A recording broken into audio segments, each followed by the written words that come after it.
there is a mother, there is a bedroom, there is a child in the bedroom, and one day the child disappears. And the mother is looking for the child, which is a very simple and stupid example, but that's an example. But that's an idea. That's an idea. That's a situation, I would say, an idea of a situation. So what can I do with that? It's very, very cliche. So is it good? I don't know. What kind of attitude do I have to generate to make it?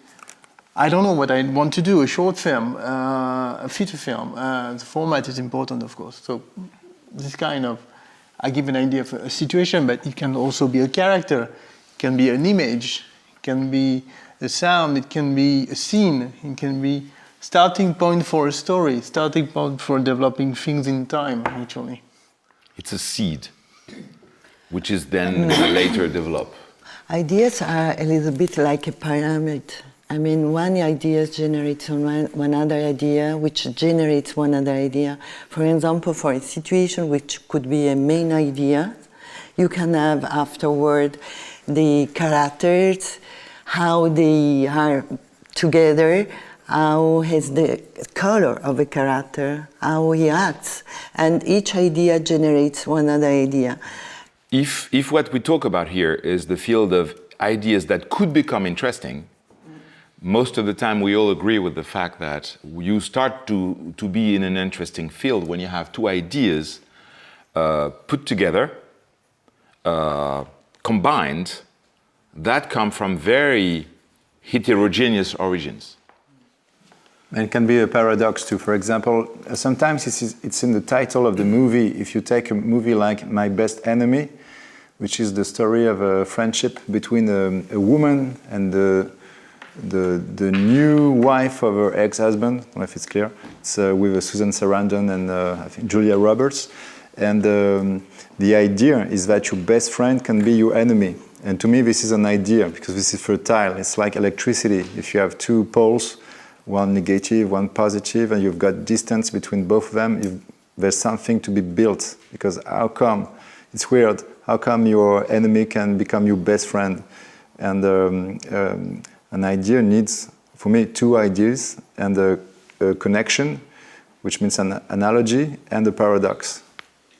But of course, at the same time, you don't want to also limit yourself to thinking that it has to be built on these contrasts, because I was just thinking of the film Marriage Story, which I went to see the other day, which I was, 2 hours and 45 minutes of just a couple getting divorced, super moving, like super touching in the end. I really didn't, but it's just nothing. There's absolutely no idea, there really, it's just this couple getting divorced, hours and hours of dialogue. And somehow it works. No, it was good. I thought it was good. I don't know what other people thought about it. But it means that in that case, the idea was more in the specificity of the humanity of these two beings. Right? But that's why I guess sometimes it's dangerous also to define that, to cut your legs off before you, I think, sometimes it's because you have contrast, or sometimes there's like a concept, or sometimes but sometimes it's such a deep emotion, this guy really had something to say about the fragility of relationships, and that's... It's a desire then. And it exactly. But at the same time, you said the idea. It's the fertility of relationship. No. So it's the theme sometimes. No. It's the theme that you want to explore in a way that's new. No. And the newness element to me is key. No. So an idea has to be new, else it's already seen, especially in the script writing field. Everybody knows, everybody's got many references, everybody's watching a lot of fiction. So an idea nowadays, it's got to be new, a new combination. Well, no idea could be an idea too. Yeah, but no idea, I don't know what that means, no idea. If you have 2 hours and 40 minutes with no idea, if you start digging, you understand what is the idea under it. Maybe it's the idea is the relationship between what you write and the world outside. It can sound boring, but it's your choice to choose a slow pace, for example. If you think that the world is too fast, then you choose to make a slow movie. So there's an idea, there's a choice. And also maybe very pragmatically, an idea is something that makes you write, that you are intrigued and there is a joy attached to the fact that you have an idea. Because what is important, I think, for someone who's creative is, I receive this idea. I don't know why I have it. I'm under the shower. I'm biking. I'm doing something, and then I'm something arrive, and then I feel joy, a certain kind of joy, and I want to write about it, but I don't know if it's a good idea.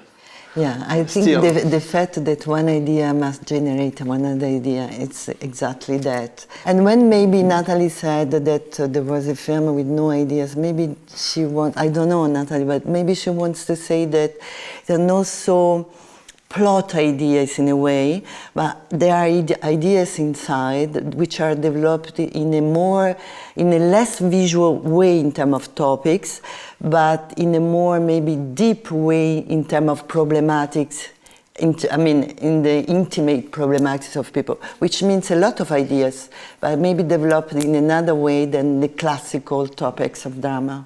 I think so. Yeah, no, that's what I think. I guess it's just obviously it's just having some caution, I suppose, when you're trying to define, what makes an idea. Because if it's a tool that's supposed to help writers, then you don't want writers to think, oh, like maybe I want to explore this feeling, but that's boring, or we've seen it. Maybe there's a great film there, even if it's like a stupid premise, like the child disappears. Maybe there's like an existential masterpiece in that film. But like, I guess it's just tricky for, where do you push yourself, and when do you tell yourself it's not worth exploring? That's a huge question, I think, for writers, and it's difficult. When we do these pre-writing workshops, we see the huge gap that there is between something and an idea that runs. It's interesting because you have ideas that immediately you put them together, it creates the opening of a field, and some ideas stay with themselves, they stay small in a way. And so what is interesting is to hunt for ideas that will, because writing a film is, if we talk about a feature film, for instance, or a TV series, it's such a long process that nobody wants to feel stuck into something that feels too small in a way. Maybe the word Alexis used is better, insight. Insight, you understand it's new. It's a new way to look at something everybody thinks he knows. So it doesn't have to be a new field. It's a new way to look at something. A new combination. He was also talking about a combination. problem. Something that seems to be, a problematic in itself is the opening of a research. So it has to put you in a situation of being the researcher in that field that. And solving a problem, as Alexis said. For example, the problem of the movie I just heard about, I haven't seen it. It sounds boring. So how do you solve that problem? For example, if you write an epic like Lord of the Rings, so the problem as a writer is that you have many places and it keeps changing. So it can become episodic and boring because everything is new, but always with the same way to be new. So one way to solve the problem when you talk with script doctors is to use the family drama, which means that on this trip, on this journey, you take along a family. So the family is taking Frodo with Aragorn, you take the same people, so something doesn't change and something changes. And this is a way to solve the problem. So this is an idea when you have a problem to solve. Sure. Also, one of the things that we are facing in our job of helping people writing and rewriting the script is the fact that sometimes they repeat all during years. Sometimes they do a lot of workshops around the world. Sometimes being convinced that this first point of view they have on their story, or this idea, if we can call it that way, they have about the story is the good one, and they don't see that maybe if they look at it in another way, maybe there is something new, there is something really rich in it. So I'm very curious about what do you think about the fact that sometimes you're locked into, maybe it's too soon to talk about that, but maybe it's part also of the thing that ideas are very seducing. You are very good ideas. You have a joy, and then how do you keep being flexible? For creativity, it's we need something new, something original. Regarding the question of problems, I think we can see script writing as a problem solving, but there are three ways, in my opinion, of addressing problems. There are problems that are given to you. It could be the teacher that gives you, equation or a problem to solve. She knows the answer, the way to solve it. So this problem has an answer, and someone knows the answer or knows what will be the outcome. And this is typically, if we look at script writing, it's like, you have a director or producer coming with a book and asking you to adapt the book to make it a film. Or the second type of problem is the problem that you find yourself. So something is wrong, something is missing, something is intriguing. So you start looking for, and this may be close to the idea or concept you may have, because something is contradictory, or there is something, and in science we have this kind of problems. So we are intrigued, we are, we would like to go further to solve the problem. And the third type of problem solving, it's the one that is, I think, very, very difficult, is when you create your own problem. It's not, you are not finding something because it's messy or something is wrong and you want to address the issue. It's, you are creating this problem. And the fact that you create this problem is like, you are riding a bike, you see a woman crying, and this situation will intrigue you, and you just okay, let's test this. What are the problem of this woman? So you will be starting to create a problem that you want to solve and to write about it. So I think it's good to address the fact that if you are a scriptwriter and someone come with something, for example, a director had a book or had an idea, something that, and he doesn't know how to write it or how to start it. So he came with an idea, and this is the beginning. So it's not your idea, but you have to write it. So how do you do? So this is one type of problem, and should be addressed in terms of the creative processes are different. But if it's your own creation, you create the problem, how do you deal with this then? How do you, if it's someone who gave you the problem, it's different from when you create the problem yourself. Because if, for example, I am a director and ask you to write for me, because I have a concept, or you will start asking me questions. Why? Why are you interested by this subject? What story you want to say? But if it's your own problem, so maybe someone needs to ask you these questions. And this is what is interesting about your workshop. So the fact that there are a lot of people around the table and they are questioning your idea or concept. I think it's a different way to... Or a script consultant also does the same thing. Yeah. For me, with my practice of hypnosis, an idea can be anything. It's very important to be totally open to that. And finding an idea is not the main point. The main point is what you can or cannot do with this idea. You can or cannot make with this idea is the main point. So an example, this glass of water. I like it because the lights in the water I enjoy. So if I focus on this, I think I can have a lot of idea.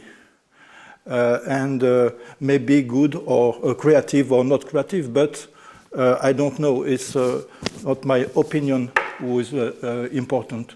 It's the opinions of others. The person I address.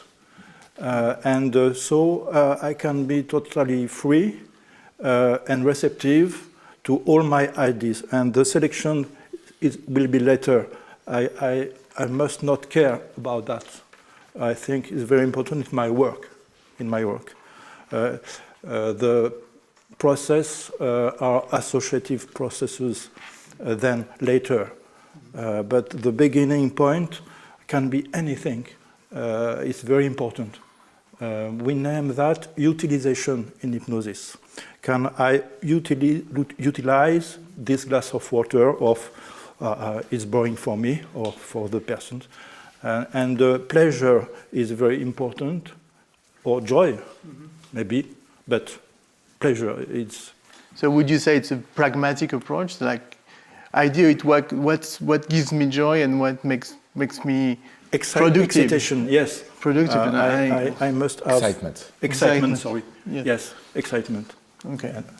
So I think the excitement, the notion of excitement and enjoyment are very important, because this is what in the creativity field, it's the motivation to do the work. If you have the skills, you have the expertise or the knowledge, the skills to write, but if you are not motivated to explore the idea, it's different. So what motivates you is this joy or desire, and in the work we have done with the script writers, in the first step of the creative process, they all talk about pleasure, desire, and the painful aspects are more in the later stages, but the beginning is just, pleasure. Dreaming, and I think it's very, very important to distinguish between the original idea of a script that you will maybe explore, decide to continue or just drop it, and the ideas that comes when you start the writing. There are two different type of ideas and two different processes. So maybe. Do you think also the fact that an idea comes from you makes it more difficult to tackle for subconscious reasons, because you're never sure yourself are the right source to establish what is a good idea, whereas when somebody tells you, write about that because I'm very interested with this, it gives you a source that seems reliable for other humans. Does it make a difference? I think it makes a difference when it's your own idea, because there is some sort of, we were talking about it yesterday, there is some sort of attachment to this idea, and anyone who may criticize it or, you may feel like personally attacked, but you need this openness to, you need to open it to others, to question this idea, to push you further and I think this is very important aspects in this type of workshop when you have a lot of script writers and they are questioning ideas. And this, when you look at the history of creativity in any field, scientists or writers used to meet on a regular basis and discuss their work. And this helped them, to have ideas, go back, work on a solo, and then come back, share ideas. This is how it should be. But in script writing, if it's your own idea, the good thing to start with is not to say how will I develop the script, is why I want. So the why is something very important, to understand why you want to tell this story.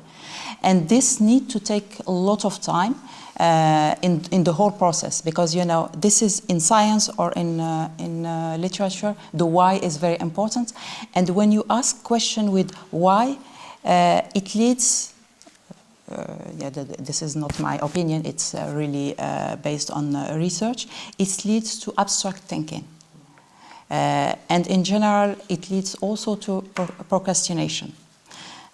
because you are in abstract thinking. It's not, you are not doing the film right now, or So not, when you ask yourself why you want to tell the story, that leads to abstract thinking and procrastination. Yes. So that's lead to abstract thinking and leads to procrastination. And also, you know,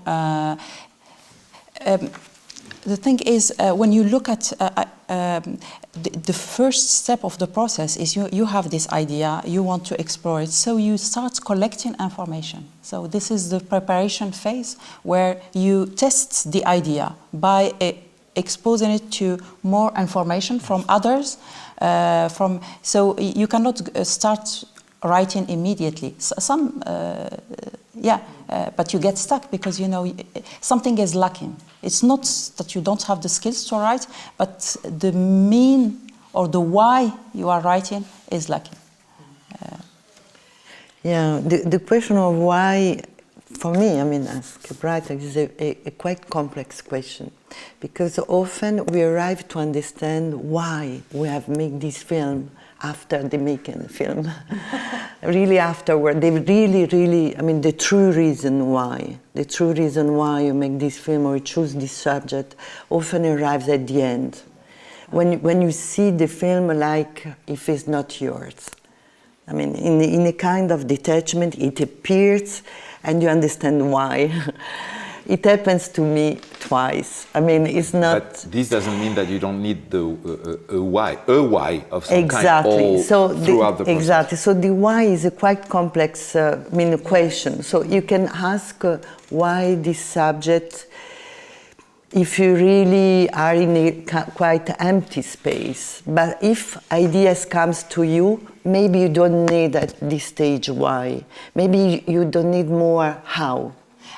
You know what I mean? So it's not really the rational reason why you chose this subject, but how you're going to explore this subject, maybe give you more answers, and maybe at the end you find this big why this work. I mean, that doesn't mean that there is one way or the other. No, I think just that the question is complex of the one. So maybe because if it's a problem you create, or you know, it's the third type of problem, if it's your own idea, so the why maybe is not that important, because, you know, it's something like intuitive. You know, this is something you want to talk about it, but if someone asks you to write for around the concept, maybe the why is very, very important.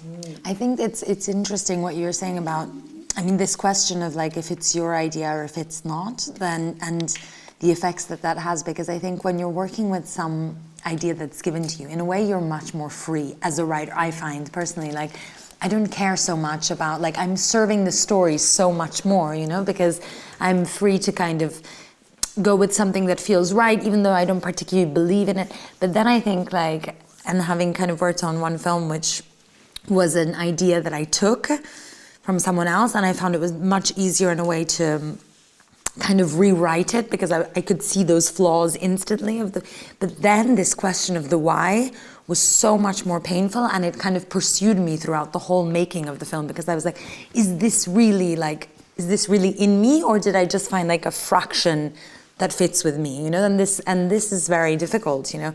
Well, with the other film, which was so much more laborious in terms of, like, you know, in a way, like writing it and but then, like, there's no doubt at some point that this is like 100% something in you. So it's tricky, because of course, like, you want to be free when you write, but you also want to know that in the end it really means something to you. And I guess that's kind of like the question of sort of freedom versus sort of having the why, you know, and having that why. And in particular in the film industry, it's not like you are writing a fiction book.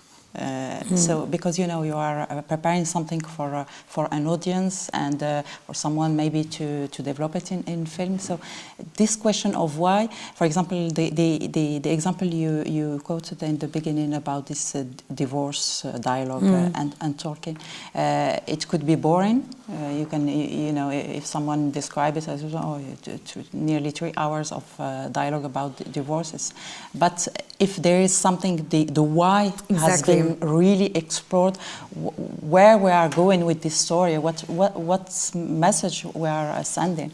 That's, I think, very important. Maybe the why needs a why not. Yes. If you want to create something new at the end, you understand why. But if you've got the why immediately, you don't need to write.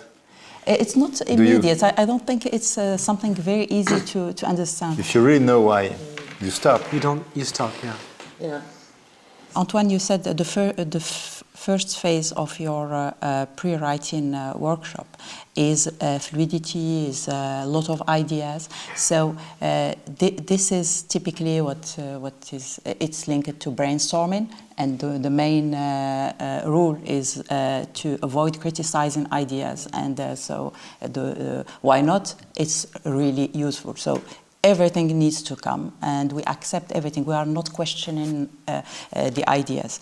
So the phase one is really divergent thinking and needs some type of processes, cognitive processes, where you have to inhibit this controlling center of the brain that is, you know, it's make censorship about the idea. You make, you know, moral judgment, or so you need really to inhibit this control processes and leave the creative processes, the one that lead to generative ideas. So the why not is very important at this first phase. Everything we have to, like in brainstorming, all ideas are welcome with no judgment at all. You have mentioned this idea that sometimes you have an idea when you take a shower. And in different fields, in painting, writing, also science, many people will say that good ideas are in some way impersonal.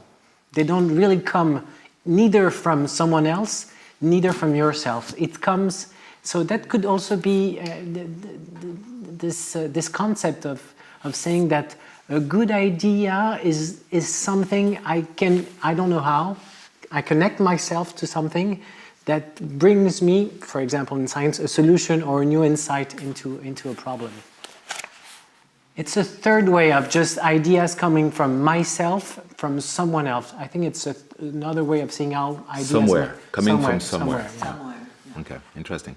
I think the main point is not the idea, it's the way you explore the idea. Also there is a second point, very important, I think, it's the paradox. If I say to me, I must find an idea, is the best way to impeach me to find the idea.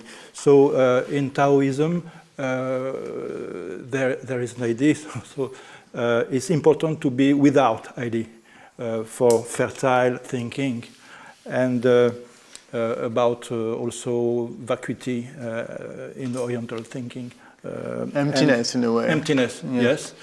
And last point, Henri Poincaré, the famous mathematician, in 1924 made a lecture about an event in his life. He was searching for resolution of problem. Fusion functions, fusion theory. Okay. Fonction fusion. You know that, yes. Yeah, it's a very famous anecdote. Okay, so, and it was very famous for creativity, this lecture, because he found the solution when he decided to escape, to take a car and go in the country to just take breath and air, fresh air. But he explains very precisely that he was been working a lot of time during months about a problem on fusion functions, And then he had planned a travel with some friends.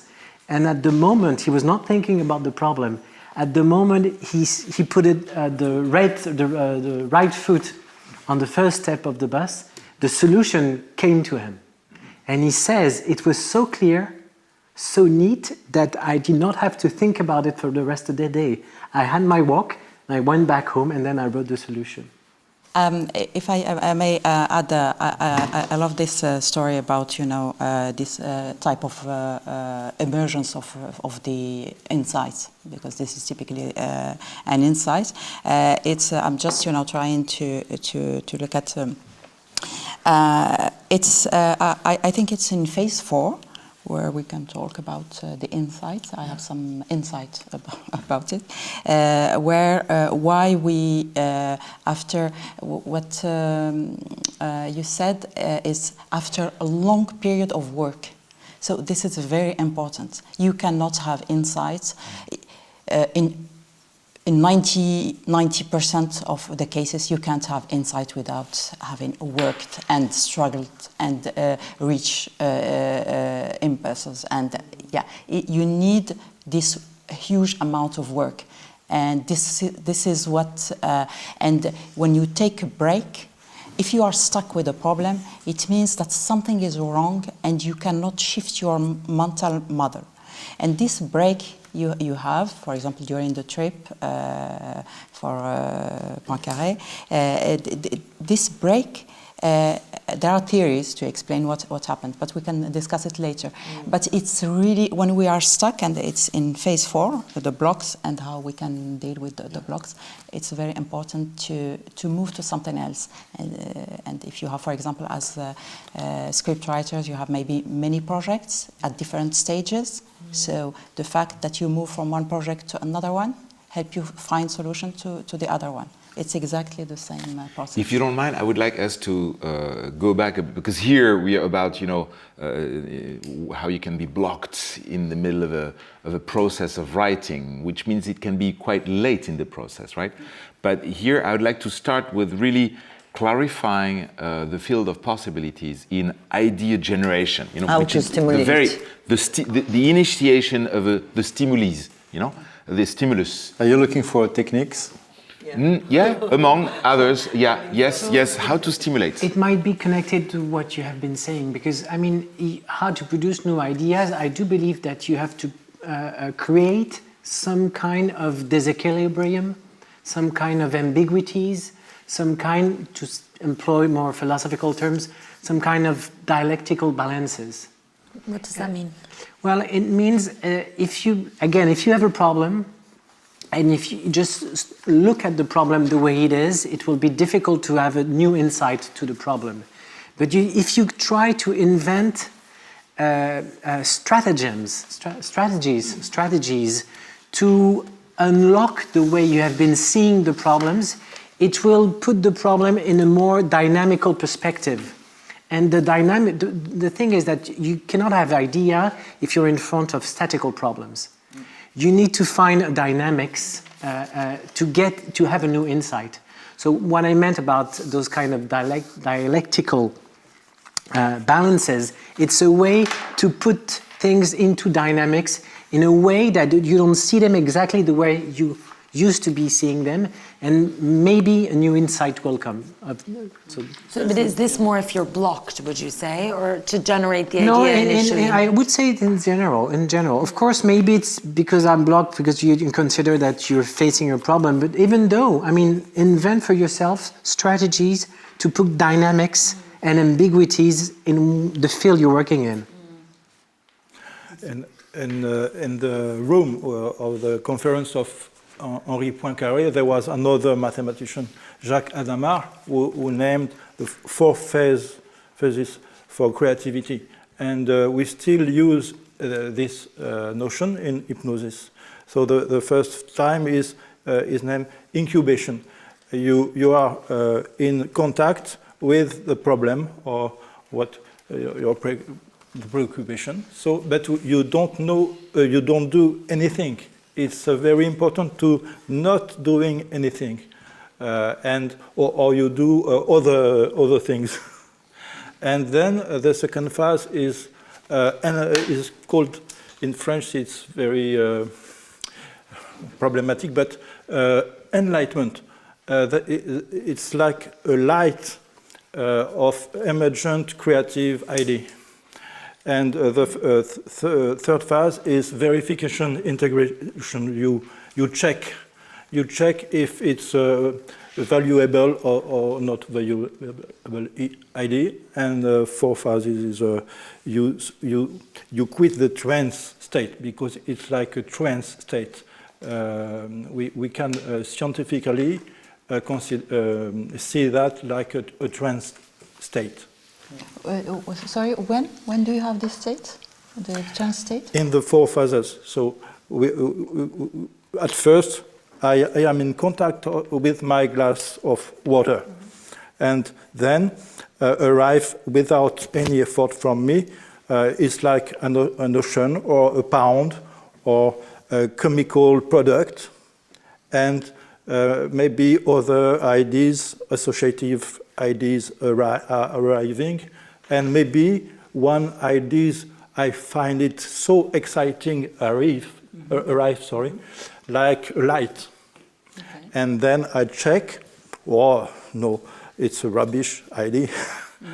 So I quit, I stop all that, and I do other things. So, and this moment we can see scientifically as a trance. So the thing is, one question would be, a screenwriter, a professional screenwriter, he feels some pressure because his job is to have ideas and apply his ideas and have results with his skills.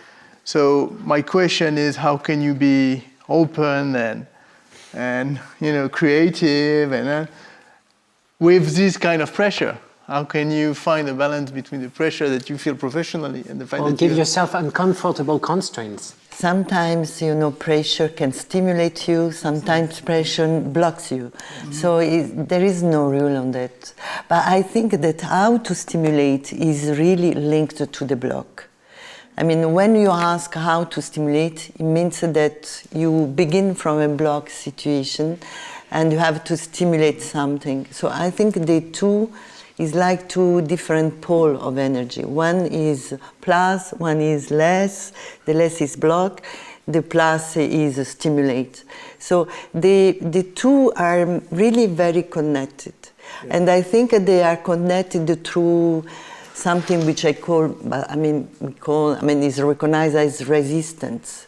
There are some subjects in which you find some resistance on you, which you can explore in a very creative way, or they can block you and that's all. It's not a subject for you, or it's not a good idea for you. But sometimes they stimulate you and you find solution, a very good idea.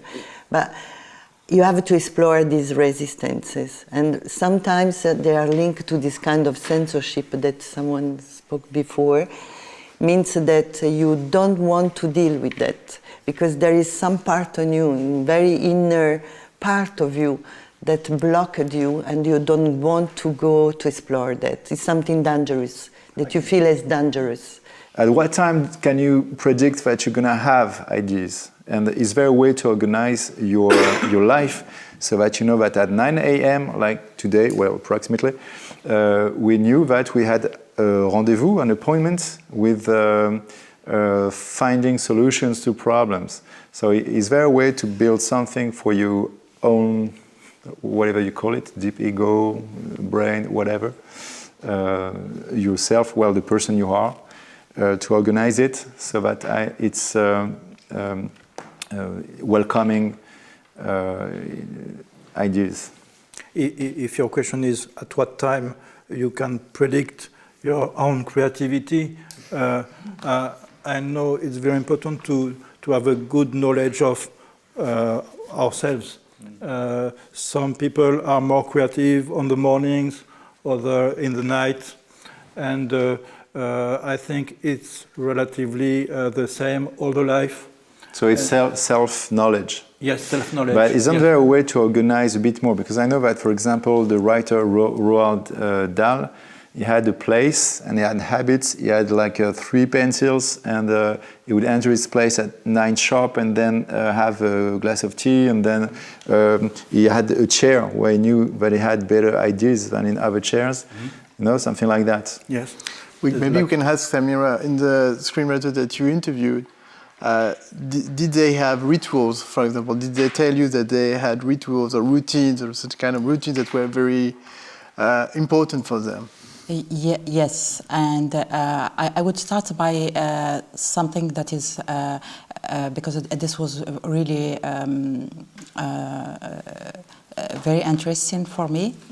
Because we think about these writers as very creative and it's easy for them to write, and in fact it's based on really hard work, and we can see differences between the writers that has been taught how to write, participate to workshops and attend schools for writing, not directing or filming, or for writing, and the difference between the autodidacts ones, you know, come from philosophy or other subjects. So those who have been trained in writing, they have routines. They sit for 10, 15 hours in front of the computer.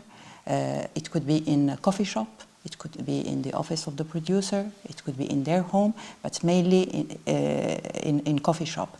And even if they don't have any clue or idea about what they have to sit.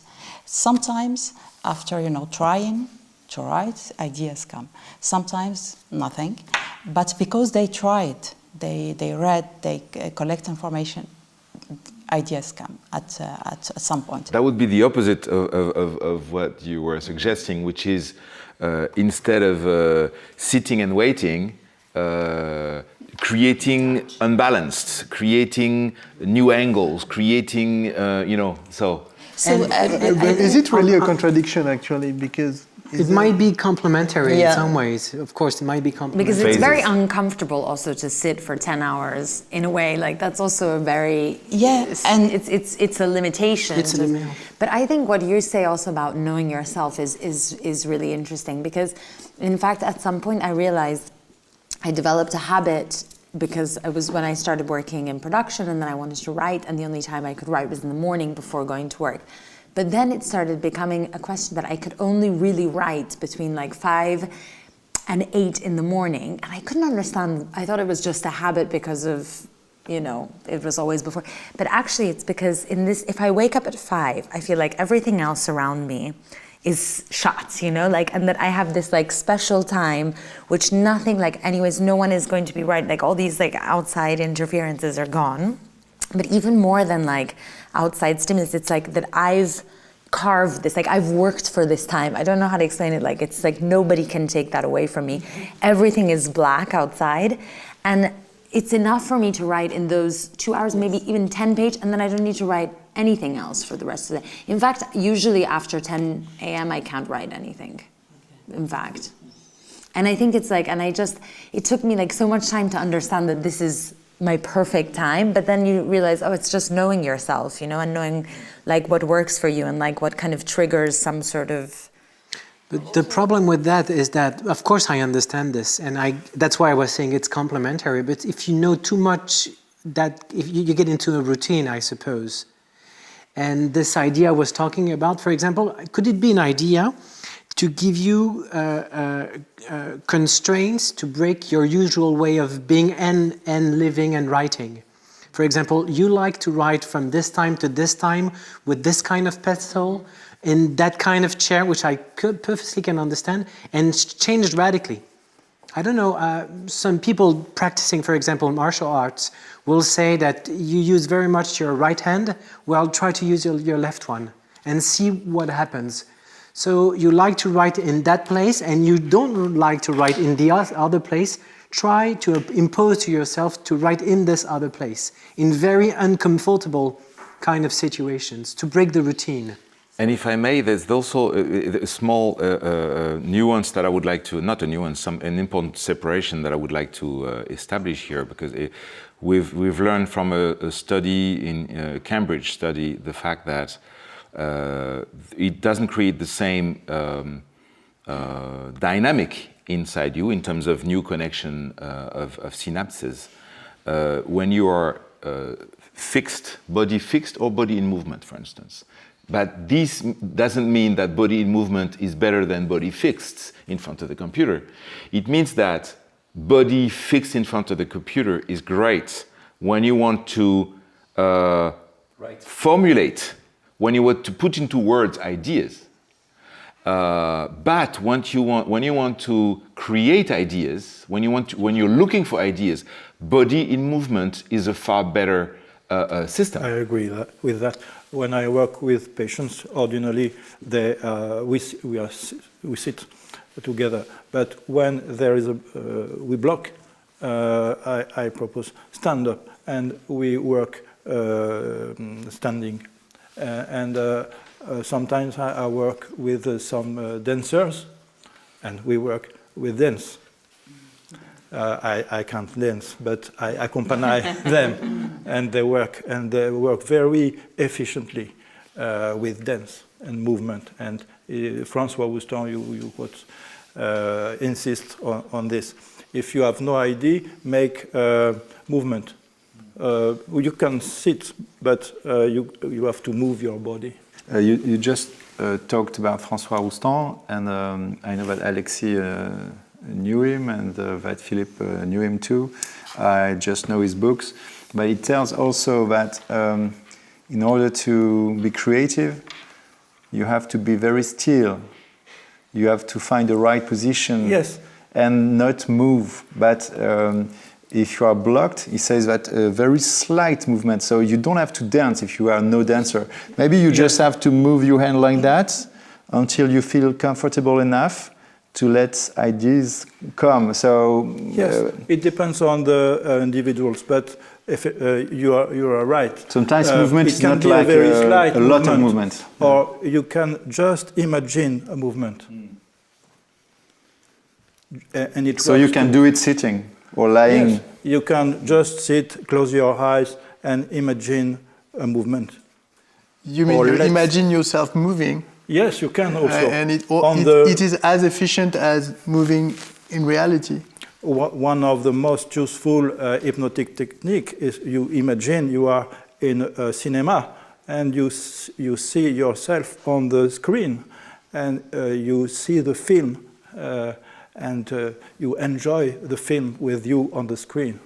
Okay. Are you saying that if you are writing, for example, you have characters and you are blocked, is imagining your characters moving a good way to find solutions? Yes, I usually use this technique in my work. Well, again, it's to find dynamics in some ways. It seems like, yeah. Theoretical or practical or body dynamics, but it's to find dynamics. I use it in my immersive writing, this kind of technique. But I use it with closed eyes. I mean, I spoke with Samira last evening. What do you call immersive writing? How do you do it? Yeah, I mean, it's like, it's difficult to give this technique in 5 words, but anyway, it's the idea to work on closed eyes, both me and the author, which I work, and we put in a kind of semi-consciousness. I mean, we put on the black, because if you stay open eyes, you are in a linear position. You see the reality, the table, everything, and that doesn't allow you to connect with your character and to see your character.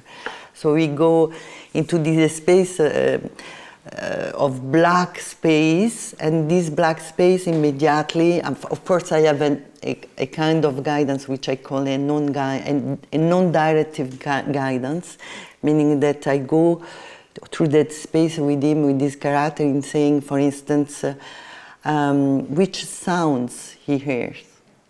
And through the sounds, it happens things with this character. So you ask a perception question. Yeah, I ask. And he describes, I mean, we have a dictaphone, and he describes what happens with sound. And it sounds, I mean, it takes a lot of things, because the sounds are incredible, rich. And it takes a lot of situation, a lot of things which happens. And afterward, maybe sometimes what happens, call me, for instance, the touch. So I say, touch it. What happens if you touch it? And hop, everything happens. Or what happens if you, how is the room? What's the smell in this room? So you use the 5 senses. The 5 senses. I go through the 5 senses with this technique, and a lot of things happens, and the character says who he is, what likes, what he prefers, it disturbs him, says a lot of things about him in this dimension. And when we stop that and the author comes out of that, it's incredible, because he knows that he has seen everything. I mean, I work on Gilbert Durand or Henri Corbin or Jung works about the imaginal. And the imaginal is the sources of the images. And when you cannot touch the imaginal if you don't go in this semi-consciousness, because it's a place which is not the imaginary. The imaginary is outside, is how you project images, but you stay on a plan of reality, and you have the imaginary. But the imaginary is inside you, is in a place which is very inner, and it contacts the sources of images. So you can explore it just if you go in a kind of, semi-consciousness, you can say that. We say that creativity doesn't come from a void. It's really based, there is a knowledge base. So creative people are very open, and they are like sponge, they are absorbing a lot of things all the time, and at some point something will trigger a memory, and you have this idea and you want to explore it because it's linked to your knowledge. It doesn't, creativity is really based on knowledge and hard work, and you need like 10 years in the field to start. You need to work a lot. A lot, and you have I don't know for you, but you just you read something in the newspaper, you put it aside. This could be interesting, and you have like a folder of ideas, and when you don't have any requests from a director, or you look at your folder.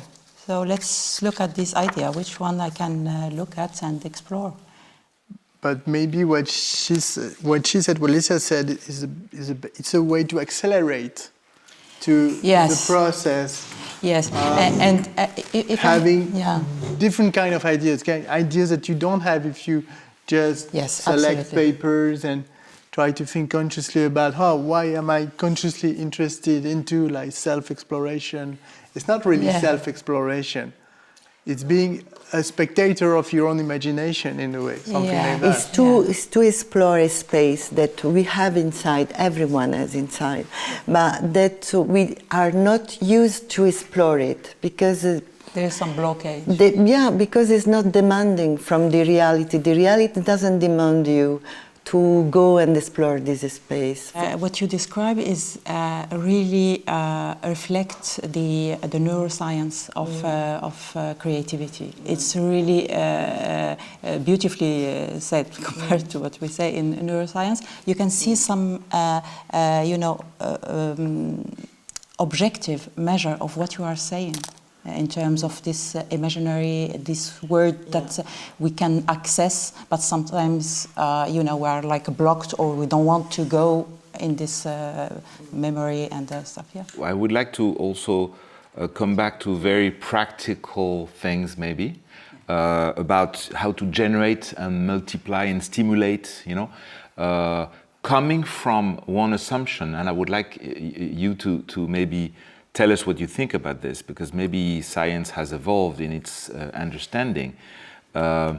We've read this theory about the fact that in neuroscience in the beginning of 1990s, they've been establishing the fact that the brain in itself, left alone, the human brain left alone in its own process, is testing very little numbers of hypotheses. meaning that when you're left inside your own comfort zone, you just keep on, believing that the little elements that you have are the right one and you have to keep them. Meaning that you just see what your brain generates. And if your brain is not opening up, you just believe that this is the only way. And which is the reason why it seems possible it seems interesting to test all the ways that break the isolation of the brain in a way. So is it from the inner process of your own opening on other fields that you can reach within yourself? Is it through confrontation with others, which is also something you suggest? We've been amazed to discover that the simple fact of having a group of people creating collisions of ideas, collisions of characters, situations, musical background, sociological background, whatever you can imagine that can help enrich the collisions, just voluntarily creating collisions of parameters, of stimuli, is in itself generating a path and generating a profusion. Yes, this notion of collision, I read it in Arthur Koestler's book, Act of Creation, famous book, and for me it's very important. Two things who habitually have nothing to do between them, and they collide, and it makes some crash, some accident. It speaks a lot to me in my work. To create in some difficult contexts healing effect in my practice of medical doctor. Collision, yes, is very important concept for me, concept of collision. So the question is, can we help it? How can we help collisions to be created? You have to provoke, to be provocative. And it's one of my specialization, provocative therapy. I work with some Farrelly. We are talking about Farrelly yesterday. Like a clown, and the therapist have an unexpected behavior and some silly or crazy behavior, looking crazy but not crazy, very strategic. Like, for example? When I was young, I could fall off my chair and usually I still do that with only with evocation. If maybe in the 5 minutes I will fall dead with you. So with an anxious person, you provoke the worst thing that can happen for them in front of them. Yes. If I can speak about my own experience of script development or script consultancy, it's not something that I think about consciously, but when you have someone who is shy about his own ideas, and you feel there is a great sensitivity here, but he is all about structure, for example, and technique, and he's going, or she is going too quickly into technique, but you can feel there is something else and something more original. If you play, I don't know, the clown, or someone would say, "No, oh yeah, do the stupid thing, do the structure, block yourself and see." And then, if the person is sensitive enough, she will react. She will say, "No, that's not what I want to do." So you have to provoke a reaction. It's a little bit like what you're saying. You have to, if the creative mind is alive, the person will react to the fact that you try to lock her into something which is very cliché in a way.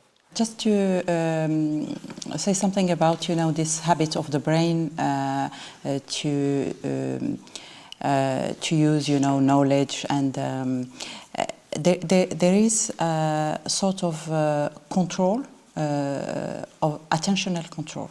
It's the, you know, we have a resource, we can pay attention to different things, and you talked about driving, when you became expert in driving, even if the task is complex, we do it, you know, without a lot of attention. While we are starting to drive, we are, you know, we don't want to listen to music or talk to anyone, you know, we are focusing, so we use all our resource on the task, and in my opinion, the brain has an aim is to lead to automatic thinking as much as possible to save resources for something unexpected, for something more interesting. And so all the behaviors that can be automated, it will be. And the things that in creativity we need to do is to reduce this control, attentional control. And things that, like, for example, walking while creating, doing a secondary task while we are doing a primary task, all these things, you know, try to remove a little bit of control.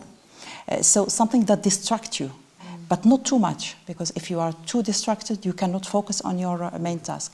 So, for example, walking, it's not very destructive, but it's remove a little bit of control on your thinking, and because there is this duality in the processes of creating, we need to have the freedom to think about options.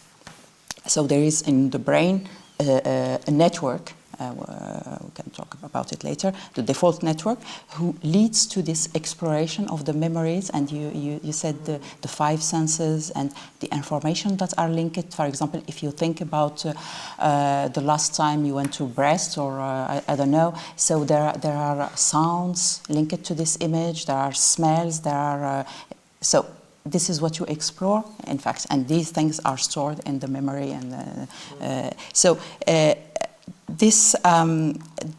the access to this imagery, to this part of the brain network,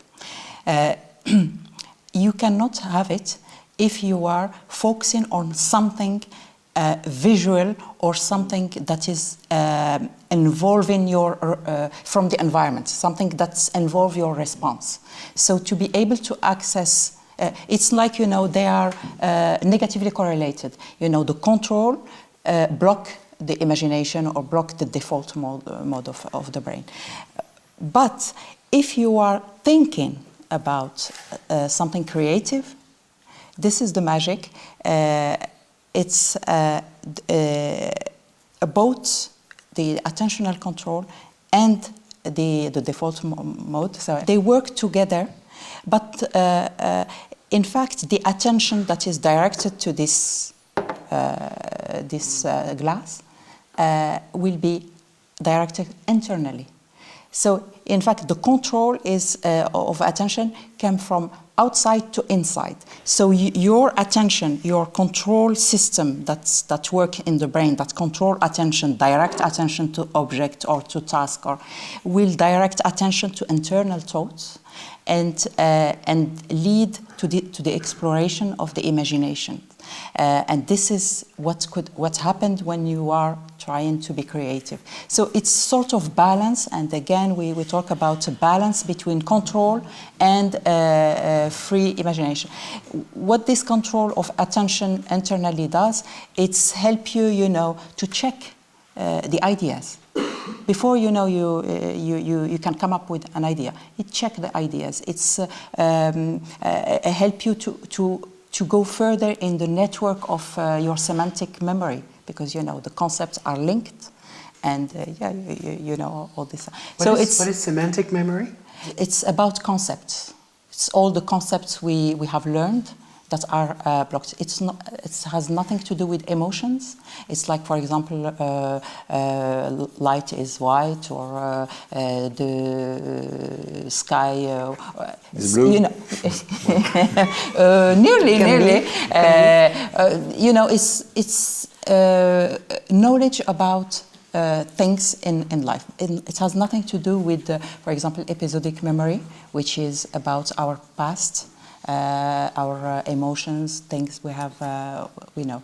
So when you are In fact, what you say is exactly what is seen in neuroscience.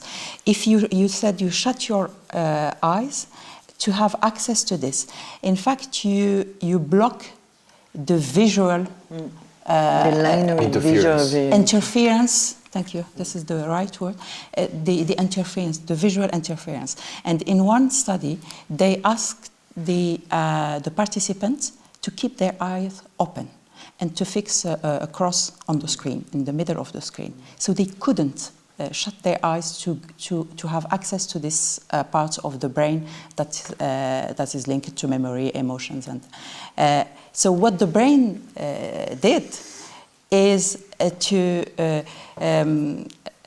switch off, you know. Even if you look at the brain, direct the attention, instead of looking at the cross, the attention was directed internally. And this, you can see it, you know, with scanning the brain while you are doing this kind of task. So it's about one of the... Then I didn't get, looking at that cross, did it help enhance? In fact, whenever someone asks you a question and you don't have the answer or it's complicated, you look away from the person who asked the question, or you shut your eyes. This is something that is, it means your brain is trying to avoid distraction to get access to the information needed to answer the question. You see what I mean? You need to go into another space in order to get what you look for. Because, you know, if, for example, I ask you a difficult question, you may close your eyes, you may look, you just avoid distraction, you know? You shut down the visual or the sensory gates. You shut them down to get access to the information needed.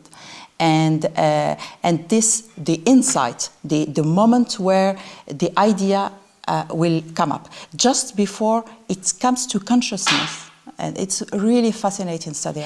Before the insights, before the idea came out, there is this a burst in alpha band, you know, the alpha. So it's something that is linked to retrieval of the response, of the insight. So it's like, you know, the brain has his own chemistry and his own balance, and the most important thing, in my opinion, because it's still, you know, every year, every day we have new finding, but attention is very important. And when you close your eyes, you keep the disturbance, the visual disturbance, and stuff. Yeah. Normally, I ask to to close the eyes and also to have the hearing like that. I mean, normally I put the headphones with the dataphone, you know, and is completely out of the sound, the external sound, and visually. So he can close and can immerse himself in this space. So I close also as well. Into themselves, meaning the place they meaning invent. this place is really a place. So it's about cutting every possible I mean, not every intrusion. possible, but the sound and images, I mean, when you sit, because you don't touch, you're not moving, you're not smelling, a quite neutral place, the hearing and the visual are the senses more excited. I mean, because you see things, you hear things. So if you close eyes and you put your ears, I mean, a little bit in a phase of stop, you can hear the real sound of this space and see real images of this space, meaning this space that we go together to explore with your character or with your situation which seems to you problematic, because we do it also for spatial things. I mean, for the problematic in your script, you know, and we try to explore it through that space. What you said about provocative, well, not writing, but which means that you need somebody else. And my question is that many people, when they write, most of the time they're alone. in a coffee shop, maybe with somebody around, or looking for movement from the outside to use it to shut off in a weird way. But about the provocative thing, this is something I experienced co-writing with someone on a very tragic story, a personal tragedy. And this is funny because being a clown with your own tragic stuff gives it movement. Because when there's tragedy, it's very stiff. No? So maybe a way to give movement is to look at your own work with an opposite genre. If you work on a tragedy, try to be a clown with your work. And if you write a comedy, try to be tragic, no? To find new ideas. And this is very fruitful. What happens very often, if not all the time, for co-writers, when two people in the same room co-writing the same script, which I often advise very strongly to write to authors to, co-write. When something is blocking, one of the two stands up, going around in the room, and then as soon, when you've been blocking for an hour or 2 hours and nothing comes and it doesn't work, we don't find, you stand up, you start to investigate without really wanting to investigate. But if you stand up and if you walk, you immerse yourself into a different perspective in that same room. And the simple fact of moving unlocks. Let's do it. Yeah.